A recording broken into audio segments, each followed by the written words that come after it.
My first injury, the neck injury, was caused by a bicycle accident.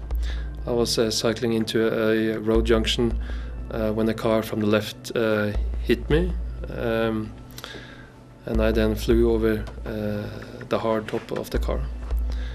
I had a sick leave for about 3 weeks after that, and then I started my rehabilitation with ordinary physiotherapy. That lasted for about 6 months without any special progress in the rehabilitation. And then I started at Friskvernklinikken in mid-March.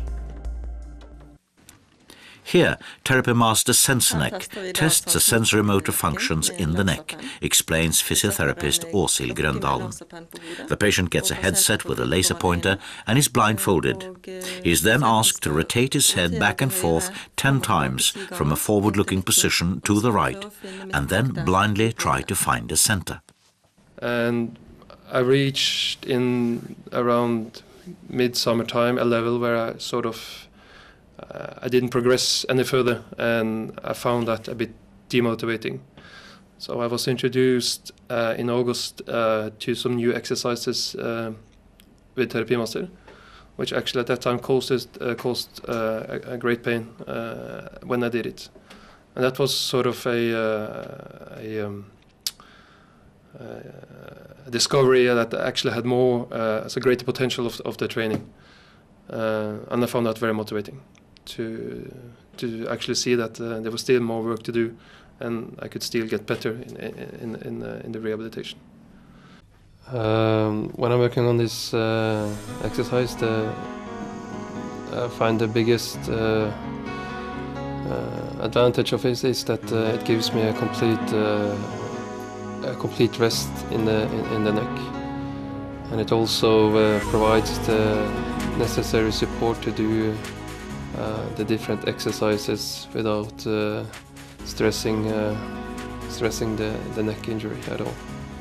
So this I find a very relaxing and good exercise to do.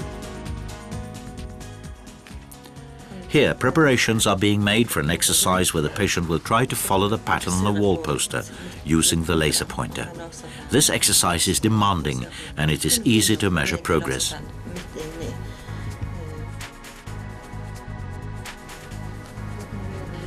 The physiotherapist, Åshild Grøndalen, explains that this is a sensory motor exercise where the patient works in a closed kinetic chain.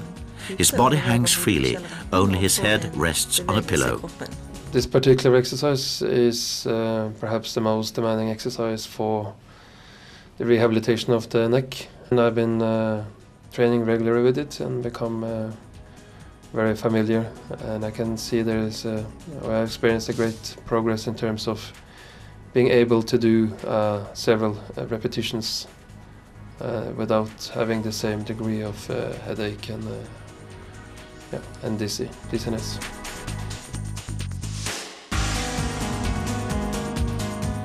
One of the major challenges with the rehabilitation for both the shoulder and the neck is that you have to find the right balance between the two different programs, actually, to make sure that training the shoulder doesn't have any consequences for the neck.